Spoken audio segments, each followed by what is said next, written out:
Karena orang Malaysia banyak yang tak bisa cakap Melayu dari berbagai etnis, korang bisa tengok video ini ya, cuy.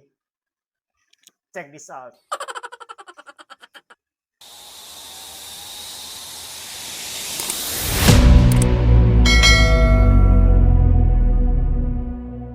Halo guys, welcome back to Zona Copstone. Ya seperti biasa, sebelum lanjut jangan lupa aktifkan notifikasi loncengnya. Jangan lupa like, comment, and subscribe. Dan share cuy, oke? Sekedar mengingatkan, jangan lupa sholat ya cuy. Dan buat korang, kita tunggu komentar positif, oke? Ke orang yang bisa mengklarifikasi konten ini hoax atau tidak. Jadi tak usah lama-lama, langsung saja kita tengok videonya. And let's go! SPM sedang giat merangka Pelan Pembangunan Pendidikan baru bagi menggantikan Pelan Pembangunan Pendidikan Malaysia 2013-2025 yang bakal tamat. Pelan ini yang meliputi tempoh 2026 hingga 2035 bertujuan memperkukuh sistem pendidikan negara agar lebih relevan dengan keperluan semasa dan masa depan.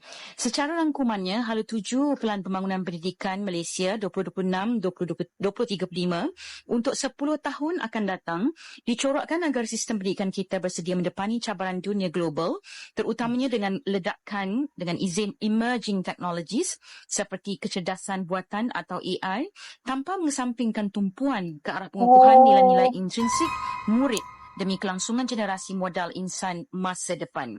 KPM juga komited untuk terus melaksanakan agenda reformasi pendidikan yang menjadi asas dan panduan utama dalam melaksanakan transformasi sistem pendidikan negara secara menyeluruh dan dinamik. Dalam 6 agenda lembaran reformasi pendidikan yang digerakkan Kementerian Pendidikan Malaysia bagi menginjak hala tuju pendidikan negara berteraskan falsafah pendidikan kebangsaan, iaitu penyelarasan prasekolah, intervensi kurikulum, pemerkasaan STEM, TVET dan pendidikan digital, serta memartabatkan bahasa Melayu dan mengukuhkan bahasa Inggeris, akan memastikan pendidikan bergerak tangkas seiring dengan perubahan semasa dan keperluan masa depan.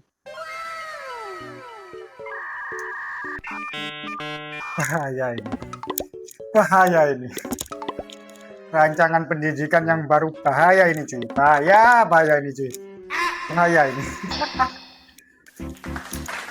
Gila, pendidikan Malaysia kemarin di nomor 26 dunia, sekarang masih diperbarui lagi.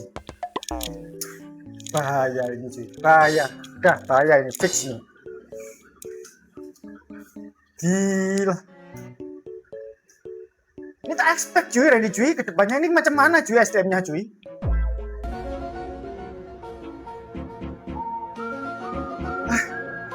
Kita lanjut aja lah cuy, pening Randy cuy. Gila, diperbarui lagi cuy dari 2026, 2035. Oke, kita cek, tengok lanjutan. Pemula. Hai semua, Assalamualaikum dan salam sejahtera. Waalaikumsalam. Korang dah tahu ke belum? Sistem sekolah kita bakal berubah secara besar-besaran bermula tahun ini. Ini antara 6 inisiatif terbaru dalam rancangan pendidikan negara 2026 hingga 2035 yang korang semua wajib tahu. Yang pertama, jati diri.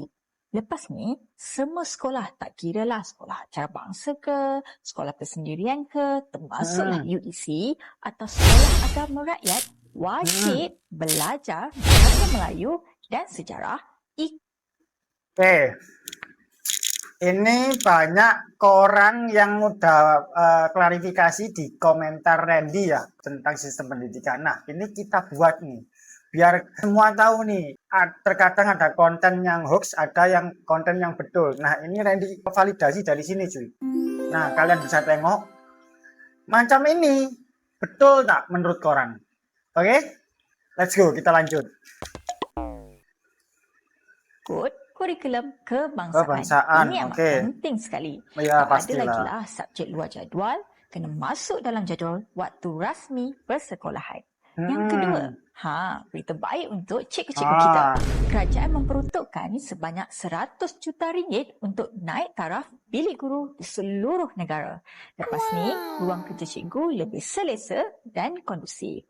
Yang ketiga pula, TVET masuk sekolah rendah. Ini bermaksud bermula 2027, elemen kemahiran TVET akan diperkenalkan seawal tahun 1 hingga tahun 6. Dan untuk sekolah menengah pula, fokus akan lebih kepada teknologi dan digital. Yang keempat, sekolah inspirasi. Di setiap daerah, 5 SK dan 5 SMK akan dipilih untuk jadi model kecemerlangan. Fokusnya, pengurusan yang mantap dan kualiti subjek teras seperti STEM dan bahasa Inggeris. Yang kelima, pengukuran pembelajaran. Bukan UPSR dan PT3 ya, tapi penilaian berpusat oleh lembaga peperiksaan. Tahun 4 bermula 2026, 4 subjek merangkumi bahasa Melayu, bahasa Inggeris, matematik dan juga sains. Dan tingkatan 3 bermula 2027 iaitu 5 subjek termasuklah sejarah.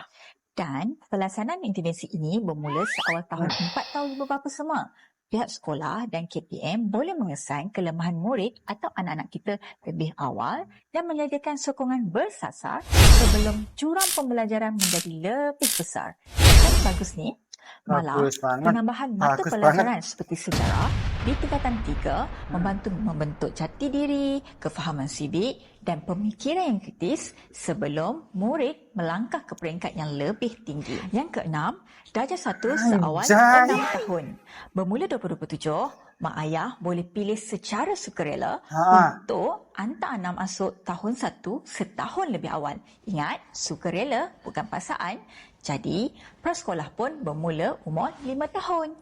Jangan risau kerana KPM dah ada silibus baru untuk tahun 1 next year. Fokus tahun 1 dan 2 adalah penguasaan literasi dan numerasi.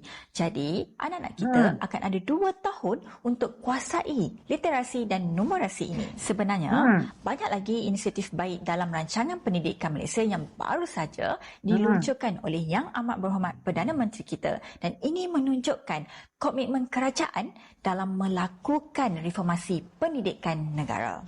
Banyakkan perubahan, korang rasakan yang mana satu yang paling terbaik. Komen okey?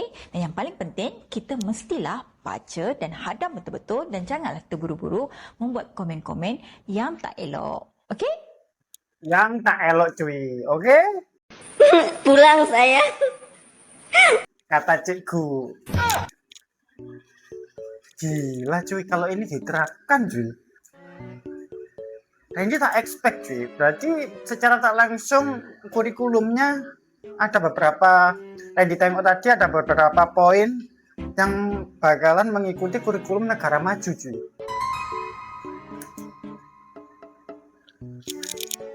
Randy nggak ngebayangin cuy.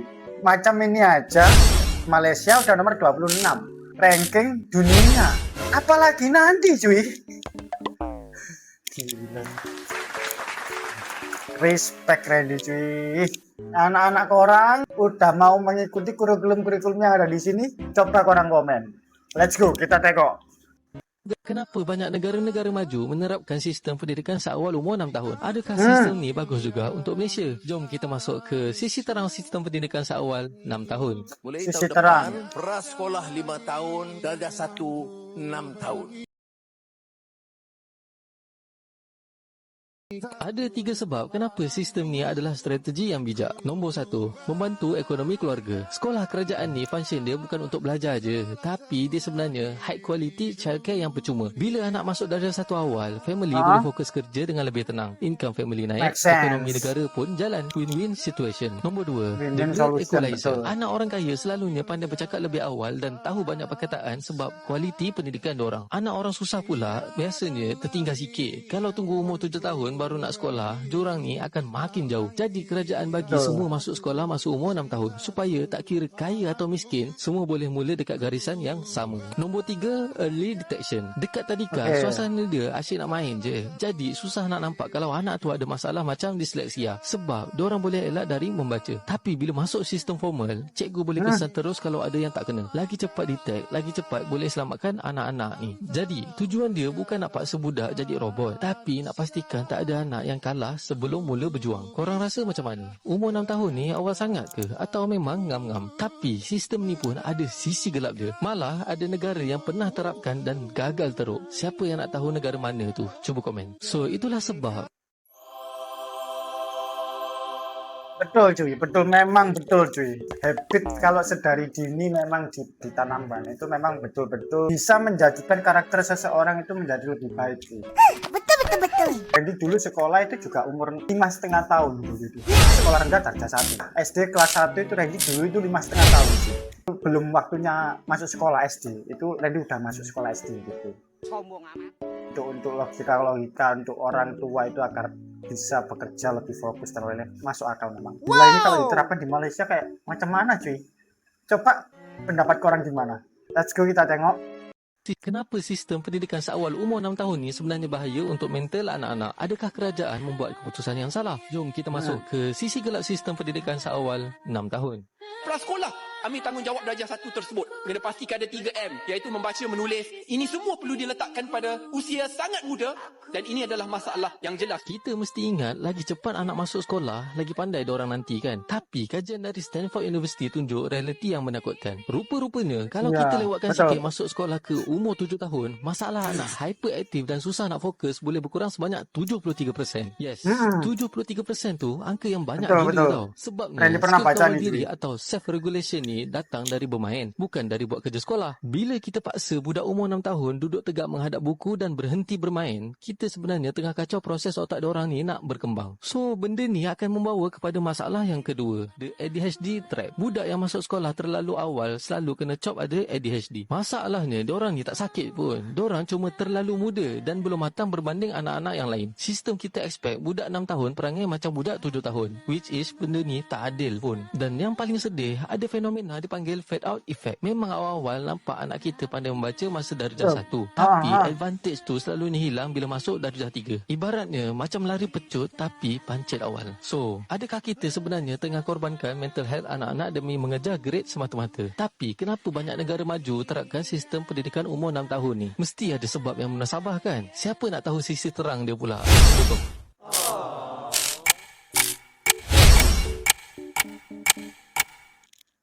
Betul sih cuy. Ketika usia yang belum matang untuk dimasukkan ke SD, mental health-nya seseorang itu memang kan tak semua sama cuy. Memang ada yang akhirnya bisa berjuang nantinya untuk berkembang, tapi ada juga yang malah down. Jadi tergantung masing-masing juga. Jadi kurang tahu rancangan pendidikan ini benar-benar good, tapi memang ada sisi gelap, sisi terangnya cuy. Jadi korang juga harus perhitungkan. Oke, lanjut. Mak ayah Gen Z dan millennial, korang kena tahu perkara ni. Pada tahun 2026, dunia persekolahan anak korang berubah sepenuhnya. Amanat tahun baru ni, Menteri Pendidikan umumkan satu berita besar, iaitu kurikulum prasekolah 2026 rasmi bermula di seluruh Malaysia. Apa bezanya? Dulu kita fokus ABC dan 1, 2, 3 je kan? Tapi kurikulum baru ni fokus pada acuan berjiwa dan pembentukan karakter. KPM faham anak-anak kita ni Gen Alpha. Jadi kelas pun dinaik taraf dengan TV pintar untuk tarik minat mereka belajar secara moden. Tapi soalan paling penting ialah berapa banyak prasekolah baru dibuka. Menteri umumkan pembukaan 350 kelas prasekolah tambahan tahun ini. Dan buat pertama kalinya, 8 buah kelas prasekolah dibuka dalam kolej matrikulasi. YB Menteri sempat berseloroh, dulu ada isu matrikulasi tutup pintu masa banjir. Tapi sekarang, matrikulasi buka pintu seluas-luasnya untuk pendidikan si kecil kita. Bukan tu je, inisiatif mini kota buku cilik pun diperkenalkan supaya anak-anak jatuh cinta dengan buku sebelum masuk darjah 1. Makan, minum percuma dan bantuan RM100 seorang pun maintain. Ini bukti KPM invest habis-habisan dekat akak umbi. Tahun ini, pendidikan berkualiti bermula dari langkah pertama lagi. Anak korang masuk prasekolah tahun ni, komen pandangan korang.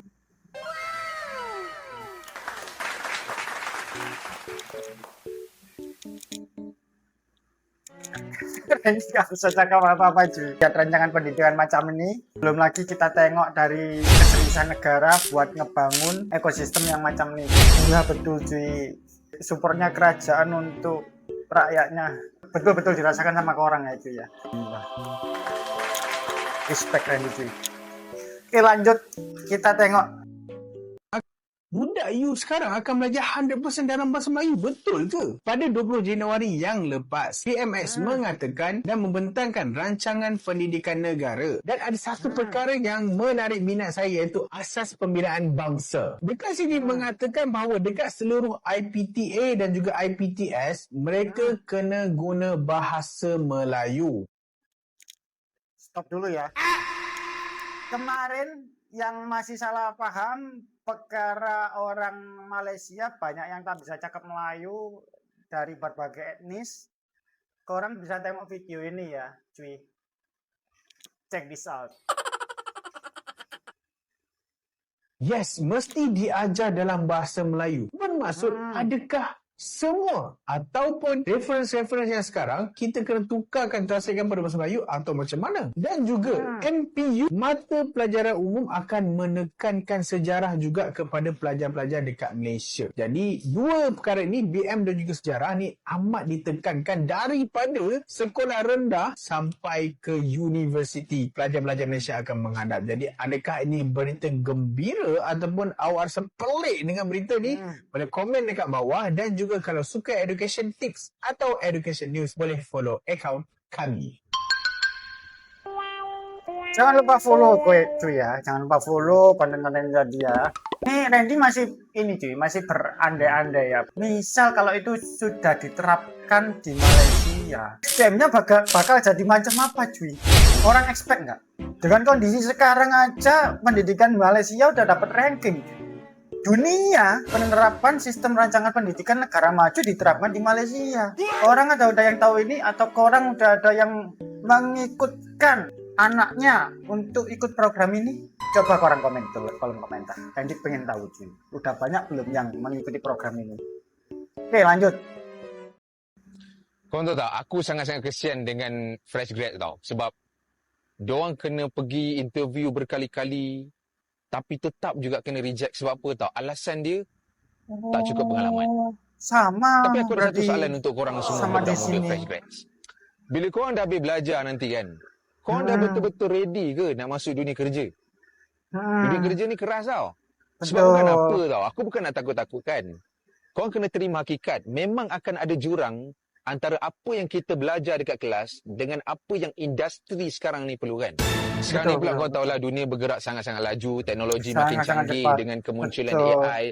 Skill-skill kita akan di-replace. Dan talent-talent baru diperlukan. Tapi isu ni bukan isu yang baru. Dia isu yang lama dan dia akan berterusan kalau kita tidak buat sesuatu. Cuma korang semua budak-budak muda yang fresh grad, korang patut bersyukur sebab korang dilahirkan di Malaysia. Akan ada usaha berterusan untuk pastikan pendidikan tinggi kita kekal relevan dan ikut perubahan zaman melalui Rancangan Pendidikan Tinggi Malaysia, RPTM. So korang janganlah senang sangat kena scam dengan orang-orang yang buat bisnes cakap tak payahlah sama belajar, tak ke mana pun, engkau punya degree tu tak laku dan sebagainya. Aku tak setuju. Pendidikan penting dan juga pelajaran sangat-sangat relevan pada zaman sekarang ni. Fokus RPTM bukan sekadar nak melahirkan graduan yang senang cari kerja, tapi graduan yang berani untuk cipta peluang. Contoh kreatif. Dan yang paling penting, sentiasa nak tingkatkan korang punya skill, especially zaman dunia kerja sekarang ni yang makin bertambah pada masa akan datang. Tapi korang jangan risaulah, AI dan teknologi tak akan replace korang. Bahkan ia akan menjadi satu tool yang penting dalam pembelajaran, penyelidikan dan juga pembinaan kemahiran dan juga skill yang korang perlukan dalam dunia kerjaya. Dalam pada masa yang sama, akses pendidikan tinggi juga akan dibuat lebih fleksibel dan inklusif. Dan dalam masa terdekat, satu plan penting yang bakal tentukan hala tuju pendidikan tinggi negara akan diumumkan. Kepada adik-adik saya, semua fresh grads, jangan risau. Satu langkah ke hadapan untuk masa depan pendidikan tinggi Malaysia. Korang jangan risau. All the best.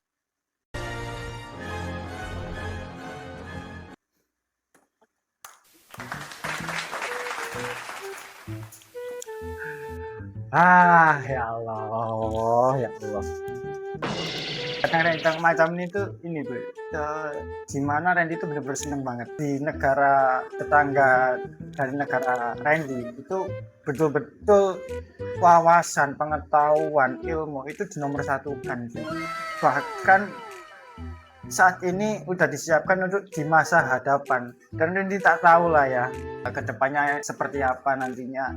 Teknologi yang semakin maju, semakin cepat. Kalau kita tak mengikuti, pastilah kita juga akan tergerus.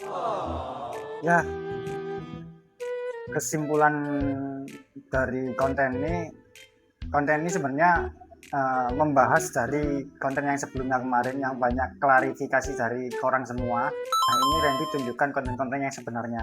Rancangan pendidikan bahwasanya bahasa Melayu itu memang sudah diterapkan di Malaysia. Bahkan sebelum untuk masuk ke sekolah lanjutan itu tak bisa lah, kalau tak bisa bahasa Melayu tak bakal bisa melanjutkan ya. Rancangan pendidikan di Malaysia bukan sekedar mengejar nilai ujian aja sih. Sistemnya dirancang untuk membentuk pelajar yang seimbang, punya ilmu, wawasan, literasi, karakter, kemampuan, komunikasi, dan keterampilan sih, yang benar-benar bisa dibutuhkan dan digunakan di dunia kerja.